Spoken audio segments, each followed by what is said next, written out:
5, 4, 3, 2, 1.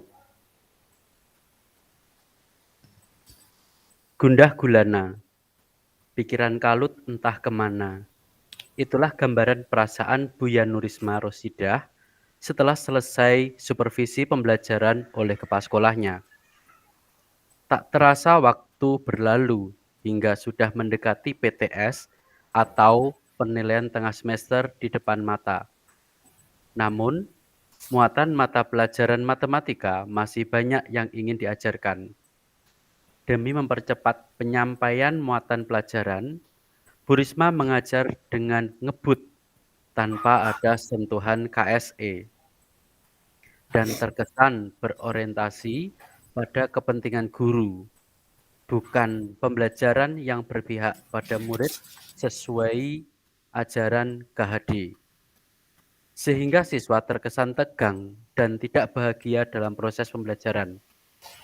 Hal ini menjadi catatan evaluasi supervisi dari kepala sekolah kepada Buya Risma Rosidah yang membuatnya gundah gulana mencari solusi untuk memperbaiki.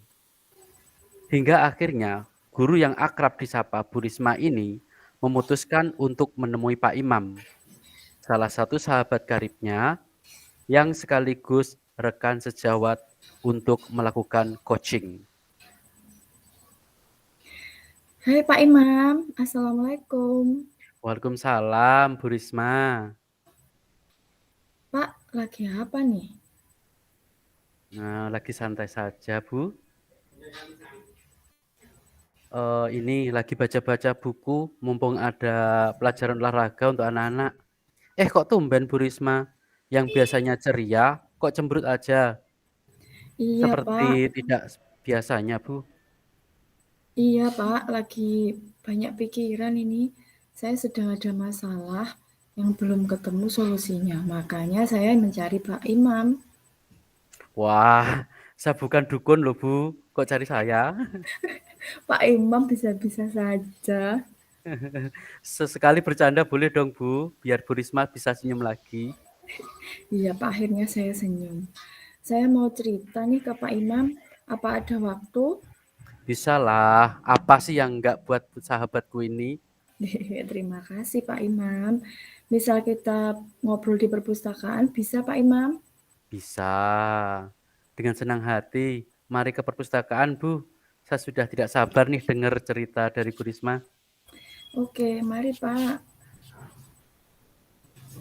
Sesampai di perpustakaan, mereka pun bercengkrama. Sudah siap Bu Risma ceritanya? Saya penasaran loh. Apa yang buat Bu Risma sampai senyumnya hilang? Begini loh Pak Imam, minggu depan kan sudah mulai PTS, sedangkan di kelas saya muatan materi matematika yang ingin saya sampaikan lumayan banyak, sehingga saya mengajar dengan orientasi hanya untuk menghabiskan materinya, tanpa memperhatikan prosesnya.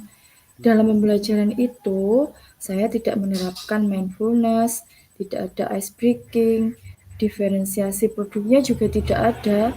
Pokoknya KSI-nya belum masuk di dalam proses pembelajaran.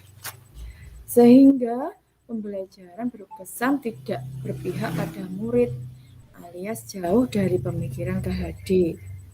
Lah ternyata hari itu ada supervisi dari Bapak Kepala Sekolah. Dari hasil supervisi itu ada catatan positif dan negatifnya. Salah satu catatan yang harus saya perbaiki yaitu pembelajaran saya hendaknya tidak kembali pada pembelajaran konvensional, tetapi kembali ke pembelajaran yang menyenangkan dan berpihak pada murid. Begitu ceritanya Pak Imam. Walah, begitu toh Bu Risma. Pantesan kok bermuram durja gitu. Nah, terus pertemuan ini apa tujuan yang kita harapkan, Bu? Harapan saya hari ini kita bisa sharing dan menemukan solusi dari permasalahan ini bersama Pak Imam. Sehingga saya bisa menindaklanjuti catatan hasil supervisi kemarin, Pak. Mau kan Pak Imam bantu saya? Soalnya saya bingung apa yang harus saya lakukan. Siap, Bu. Mari kita bersama-sama berpikir mencari solusi masalah dari Bu Risma itu. Iya, Pak. Terima kasih sebelumnya. Bapak memang benar-benar teman saya yang paling baik. Bu Risma, Ya. kira-kira apa yang menjadi nilai lebih yang sudah ada dan hambatan apa yang ada dalam mengatasi masalah Bu Risma ini? Nilai lebihnya dari masalah ini, saya sebetulnya paham tentang pembelajaran yang diajarkan Ki Hajar Dewantara, tentang pembelajaran yang berpihak dengan murid. Saya juga suka membuat ice breaking, mindfulness, dan penerapan KSE lainnya dalam pembelajaran, sehingga bisa membuat siswa belajar dengan senang meski banyak tantangan di pelajaran matematika ini. Selain itu, kemampuan rata-rata siswa cukup bagus dalam mengikuti pembelajaran ini, sedangkan hambatannya, saya ingin anak-anak paham benar semua materi secara mendalam tentang matematika. Sementara waktu semakin mepet, sudah tinggal seminggu lagi sudah PTS. Begitulah kira-kira nilai lebih dan hambatan yang saya rasakan saat ini, Pak Imam.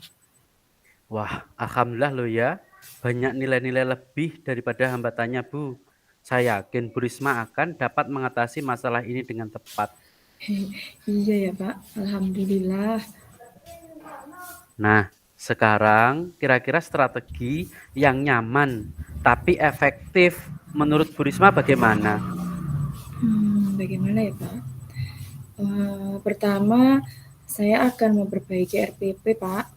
Saya akan membuat RPP yang berpihak pada murid agar mereka mendapat pembelajaran yang bermakna dan sesuai dengan kodrat mereka.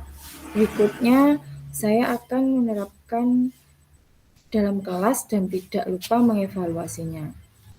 Pembelajaran itu akan saya video dan akan saya laporkan ke Pak Kepala Sekolah sebagai tindak lanjut supervisi kemarin. Sementara naskah PTS akan saya sesuaikan dengan materi yang tersampaikan. Mungkin saya terlalu khawatir dengan ujian ini jadi panik sendiri kayaknya ya, Pak.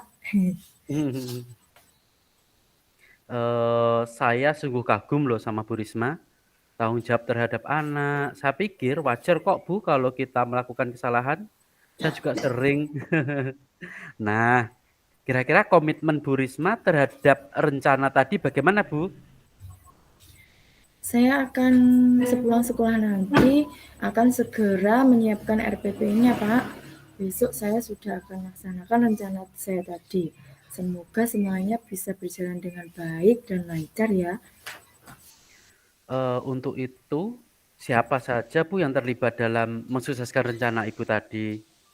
Nah itu dia, nanti saya akan konsultasi dengan kepala sekolah dan tidak lupa saya akan telepon Pak Imam jika saya ada kendala ya. Bisa kan Pak? Ada waktu kan? Siap, dengan senang hati Bu. Oke lah Pak, Alhamdulillah sekarang saya sudah lega rasanya. Iya Bu, saya juga senang melihat Bu Risma riang kembali. Kalau begitu saya izin ke kelas dulu ya Pak Imam. Sepertinya sudah waktunya saya ke kelas. Terima kasih ya Pak Imam sudah menyempatkan diri mendengarkan keluh kesah saya hari ini. Iya Bu, sama-sama. Senang ngobrol sama Bu Risma. Ini saya juga mau ke kelas. Yuk Pak. Demikian proses coaching dengan Alur Tirta. Terima kasih.